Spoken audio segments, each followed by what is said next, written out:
going on, guys? Hey, welcome back to another episode of Bad Beast Barbecue. And today we're going to be doing some pineapple brined, thick, smoked pork chops, okay? So we went to the store and found these beautiful butterfly pork chops at the store. They're about 1.5 inch thick, and like I said, they're already butterflied. So what we're going to do is we're going to do a little special brine and a special glaze, trying to make them taste a little bit like that old holiday Christmas ham with the pineapple and cherry and cloves and things of that nature. So the first thing we want to do is to mix our brine. Okay, so our brine recipe is relatively simple here. We got 2 quarts of water here, and right here we got 1/3 quart of kosher salt. We'll get that in there. And we have 1/3 cup of brown sugar. Get that down up in there. And we have 1 tablespoon of black peppercorns. We'll get it all mixed in. So now we're just going to mix this in real well until the salt and the sugar dissolves. So let us take care of that and we'll be right back. Alright guys, so we got our brine mixture together here. The salt and the sugar has dissolved into the water. So what we want to do is we're going to get us a container. We got our Tupperware here. And we're going to take our pork chops and we're going to put them inside of the Tupperware like so. Alright. Now, because we won't probably need the entire 2 quarts of brine mixture, I didn't want to pour my other ingredient inside of here and have it diluted. So what we have here is 3/4 cup of pineapple juice, okay? And we're going to pour that in here first. That way we can get the entire amount of pineapple juice inside of the container, okay? The next we take our brine. I want to stir it up a little bit so the peppercorns on the bottom can start to move around a little bit, and we're going to fill this until it covers the pork chops. Okay.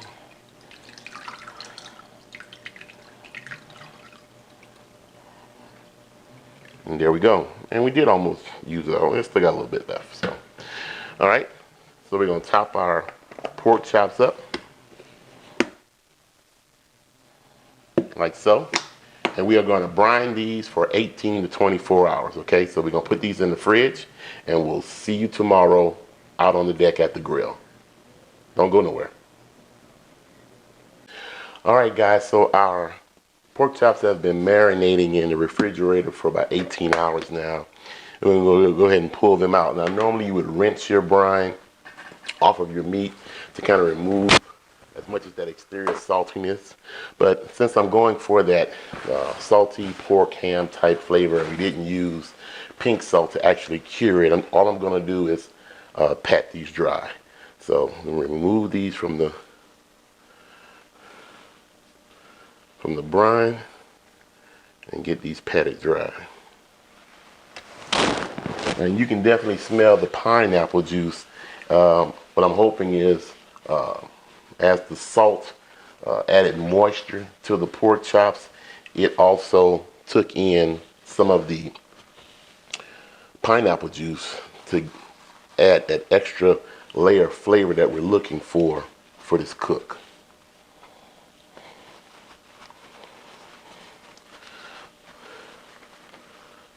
All right, remove some of these big peppercorn pieces. We're going to move our brine on the side so we won't knock it over and make a big mess. Okay, so let's talk rub. So what we have here, and I kind of put together what I thought was a good holiday rub. What we have here is we have 1/4 cup of brown sugar. We have 2 tablespoons of paprika. We have 1 tablespoon of kosher salt, and 1/4 teaspoon of ground nutmeg, ground cinnamon, and ground cloves. So it has a nice holiday type smell to it, and so it should add some sweetness. I didn't want to add too much salt because we already had salt in the brine. Okay, so let's get these bad boys rubbed down. We'll start with a little bit of olive oil just to help the rub stick. Okay. Don't forget to get inside of the split where the butterfly is. And we didn't trim these. I left the fat on. They were pretty lean. So I wanted to make sure we had as much fat on it as possible so that it would help keep the pork chops moist during the cooking process. So, okay.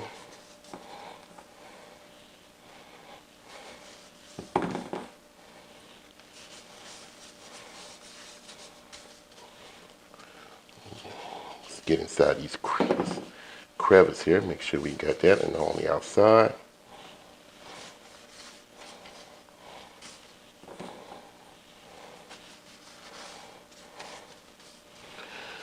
Flip these over. A little more olive oil. Now, in case you guys are interested, like I said, these pork chops are center cut butterfly thick pork chops. They were about an inch and a half to an inch and 3/4 in thickness, and each one of them weighed about 18 ounces or so. So both of these can be split in half to serve 4 people. Okay. All right. So what we're gonna do is we're gonna let this sit here, and we're gonna let the rub draw out some of the moisture, get a little tacky, and then we're gonna put them on our rack. Like so. And we're going to put these in the Rec Tec smoker. Now we're cooking on the Rec Tec smoker today. We got it already set at 225 degrees. Now we're going to be using an internal probe. We're going to be using our Maverick inside one of the pork chops, one of the thicker ones. And we're going to be cooking to about an internal temperature of 140 to 145 degrees. Now when I get in the area of 140 degrees, that's when I'm going to put my glaze on. Okay, so stick around. We'll go out here on the deck and put these bad boys out on the pellet smoker.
All right, guys, so we finished our cook. Now what we did was we cooked the pork chops until it had internal temperature of 140 degrees.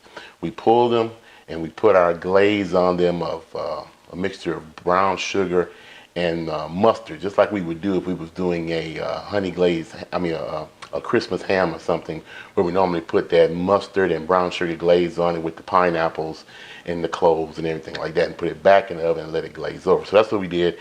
We had cooked them on 225 degrees, and then when we put the glaze back on, we cranked the temperature up to 275 degrees to help that mustard and brown sugar combination kind of melt and kind of get into the meat. So let me go ahead and show you a close-up look at this. As you can see, it's got some nice color. That paprika in the seasoning gave it a nice reddish color. The glaze on top of it is nice and syrupy, so it looks like it should be nice and sweet and tender. So let's go ahead and cut into this bad boy and have a taste test. All right. So let's slide this little pineapple over a little bit. Let's cut a few slices and see what we have here. All right.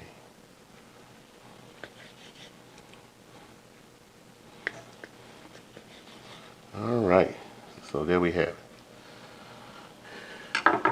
Let's get a piece of this. All right, let's see what we got. Now there's really nice little smoky smell to it. Not quite that smell of ham or bacon, but of course we didn't cure the pork chops. We just brined them in salt and pineapple juice. So let's go ahead and have a taste and see what we think. Now this came out real good. I can taste a hint of pineapple in the back of it.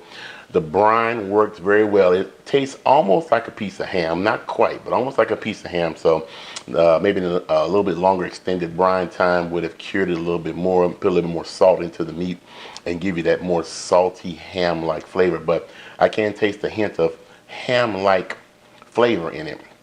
The brown sugar and the mustard got that tangy and spicy combination to it. It's of course very moist because of the brine, and these are some real good eats. Even the nutmeg. Now I can barely taste. Right, actually, I can't taste the cloves as you would in a holiday ham. So next time, what I might do is just take some. Instead of putting the cloves in the rub, the ground cloves in the rub, take some cloves and actually put them in on top of the pork chop like you do a ham, and that way those cloves would infuse a little bit more clove-like flavor into the pork chops. But I can't complain.